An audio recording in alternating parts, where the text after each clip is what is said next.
రాయదుర్గం పట్టణంలో మాజీ MLA BJP నాయకుడు కాపు రామచంద్రారెడ్డి నివాసంలో మీడియాతో మాట్లాడారు.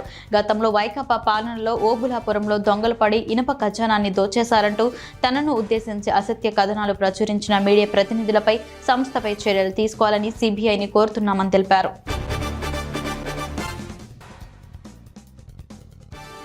చిత్తూరు జిల్లా వైద్య ఆరోగ్య శాఖ అధికారి doctor O Prabhavati Devi Prashant Nagar urban health centre area నందు నిర్వహిస్తున్న ఫ్రైడే డ్రై డే కార్యక్రమంపై విస్తృత తనిఖీ చేశారు.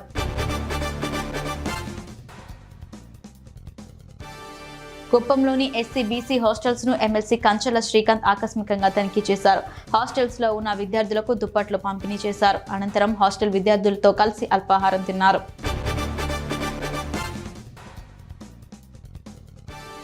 రైతులకు ₹1,00,000 రుణమాఫీ చేయడంతో బోయినపల్లి మండలం కొదురుపాక రైతు వద్ద కాంగ్రెస్ పార్టీ నాయకులు, ప్రజాప్రతినిధులు, రైతులు హర్షం వ్యక్తం చేస్తూ సీఎం రేవంత్ రెడ్డి చిత్రపటానికి పాలాభిషేకం నిర్వహించి టపాసులు పేల్చి స్వీట్లు పంపిణీ చేశారు.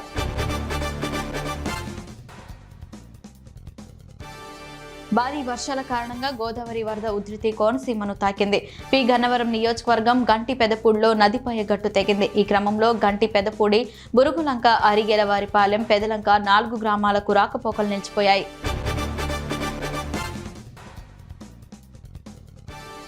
ప్రతి ఒక్కరూ మొక్కలు నాటి పర్యావరణ పరిరక్షణకు కృషి చేయాలని డాక్టర్ ఆకాష్ అన్నారు. వన మహోత్సవంలో భాగంగా బాసర మండల కేంద్రంలోని ప్రాథమిక ఆరోగ్య కేంద్రంలో పోలీస్, వైద్య సిబ్బందితో కలిసి మొక్కలు నాటారు.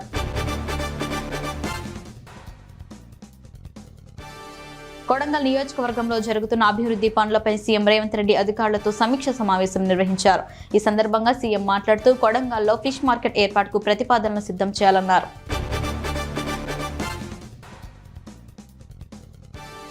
తూర్పుగోదావరి జిల్లా కొవ్వూరు మండలంలోని మొలకలంక గ్రామంలో గోదావరి వరద నీటి ఉధృతిని జిల్లా కలెక్టర్ ప్రశాంతి పరిశీలించారు.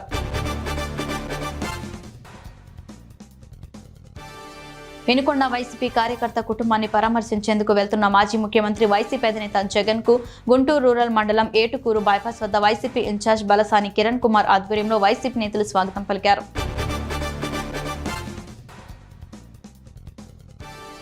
పెద్దపల్లికి బస్ డిపోను మంజూరు చేస్తామని రవాణా శాఖ మంత్రి పొన్నం ప్రభాకర్ హామీ ఇచ్చారు. కాల్వ శ్రీరాంపురంలో జరిగిన కార్యక్రమంలో ఎమ్మెల్యే విజయరమణారావు విజ్ఞప్తి మేరకు మంత్రి పొన్నం బస్ డిపోపై ప్రకటన చేశారు. మెదక్ జిల్లా నర్సాపూర్ నియోజకవర్గం వెల్దుర్తి మండలంలో ముదిరాజ్ మహాసభ ఆధ్వర్యంలో ముదిరాజ్ కులస్తులకు బీసీ డి నుంచి బీసీ ఏలోకి చేర్చాలని, షరతులు లేకుండా 18 సంవత్సరాలు నిండిన ముదిరాజ్ కులస్తులకు మత్స్యకార సొసైటీలో సభ్యత్వం కల్పించాలని, ప్రతి గ్రామంలో చేప పిల్లల పంపిణీ చేయాలని కోరుతూ తహసీల్దార్ తులసిరాంకు వినతి పత్రం సమర్పించారు. ప్రపంచవ్యాప్తంగా మైక్రోసాఫ్ట్ అంతరాయం వల్ల విమానయాన రంగంపై తీవ్ర ప్రభావం పడింది. భారత్లో స్పేస్ జెట్, ఇండిగో, ఆకాశ ఎయిర్లైన్ సంస్థలపైన ఈ ప్రభావం పడింది. మరోవైపు యుఎస్, యూకే, జర్మనీ, యుఏఈ, ఆస్ట్రేలియాలలో విమాన సేవలు నిలిచిపోయాయి. కాగజ్ నగర్ మండలంలోని వంజరి గ్రామంలో కురిసిన భారీ కుండపోత వర్షానికి నీళ్లు నిల్వ ఉన్నందున వారు బాహ్య ప్రపంచానికి దూరమయ్యారు. ఈ సమస్య తెలుసుకున్న బీఆర్ఎస్ పార్టీ సిర్పూర్ నియోజకవర్గం కన్వీనర్ లేండు గురేష్ శ్యామరావు గ్రామాన్ని సందర్శించి గ్రామస్తులకు న్యాయం చేయాలని మీడియాతో మాట్లాడారు.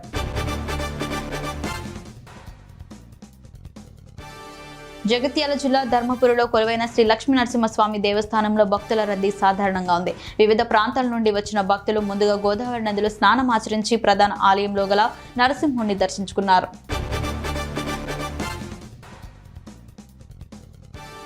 సూర్యాపేట జిల్లా తిరుమలగిరి మున్సిపల్ కేంద్రంలో తుంగతుర్తి ఎమ్మెల్యే మందుల సామ్యుల్ నివాసంలో 21 మంది లబ్ధిదారులకు సీఎం రిలీఫ్ ఫండ్ చెక్కులను పంపిణీ చేశారు.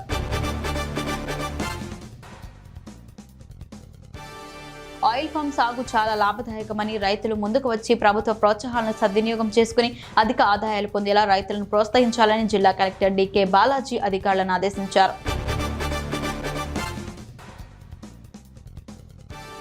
రాజమండ్రి రూరల్ మండలంలోని 9వ వార్డుకు చెందిన జనసేన పార్టీ నాయకులు మంత్రి కందుల దుర్గేష్ ను మర్యాదపూర్వకంగా కలిశారు. ఈ సందర్భంగా రాష్ట్రంలో కూటమి అధికారంలోకి రావడం, ఆయన మంత్రి కావడం పట్ల సంతోషం వ్యక్తం చేస్తూ శుభాకాంక్షలు తెలిపారు.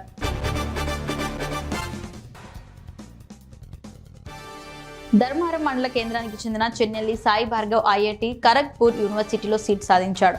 ఈ సందర్భంగా ధర్మారం మండల కాంగ్రెస్ పార్టీ కార్యాలయంలో ప్రభుత్వ విప్ ఎమ్మెల్యే అడ్లూరి లక్ష్మణ్ కుమార్ వారి సతీమణి కాంతకుమారితో కలిసి విద్యార్థి సాయి భార్గవ్ను అభినందించారు.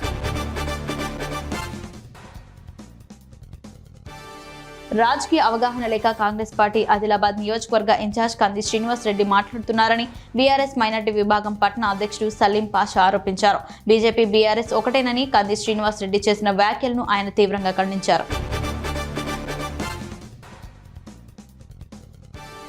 భద్రాద్రి జిల్లా అశ్వరావుపేట మండలం గుమ్మిడివల్లి సమీపంలో పెద్దవాగు ప్రాజెక్టుకు భారీ గండి పడింది. దీంతో నీళ్లని దిగువకు వెళ్లడంతో ప్రాజెక్టు ఖాళీ అయింది. ప్రాజెక్టు కట్ట తెగి వందల సంఖ్యలో పశువులు కొట్టుకుపోయాయి.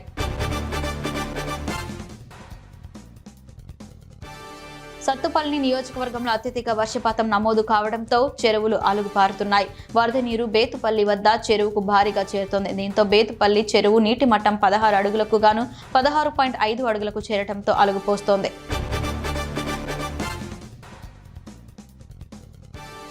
ఖమ్మం నగరంలోని వ్యవసాయ మార్కెట్లో రైతు రుణమాఫీ సందర్భంగా రైతులు సంబరాలు నిర్వహించారు. ఈ సందర్భంగా సీఎం రేవంత్ రెడ్డి, మంత్రులు తుమ్మల, బట్టి, పొంగులేటి చిత్రపటాలకు రైతులతో కలిసి కాంగ్రెస్ నేతలు పాలాభిషేకం నిర్వహించారు.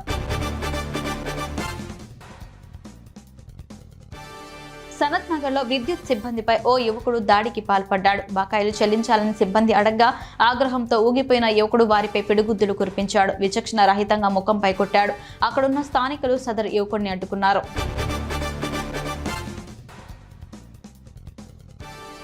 బీసీల న్యాయమైన డిమాండ్లను పరిష్కరించాలని జాతీయ బీసీ హక్కుల పోరాట సమితి ఆధ్వర్యంలో మంచిర్యాల జిల్లా కేంద్రంలోని ఐబీ చౌరస్తా నుండి లక్ష్మీపేట్ వరకు చేపట్టిన పోరుబాట కార్యక్రమం ప్రారంభమైంది.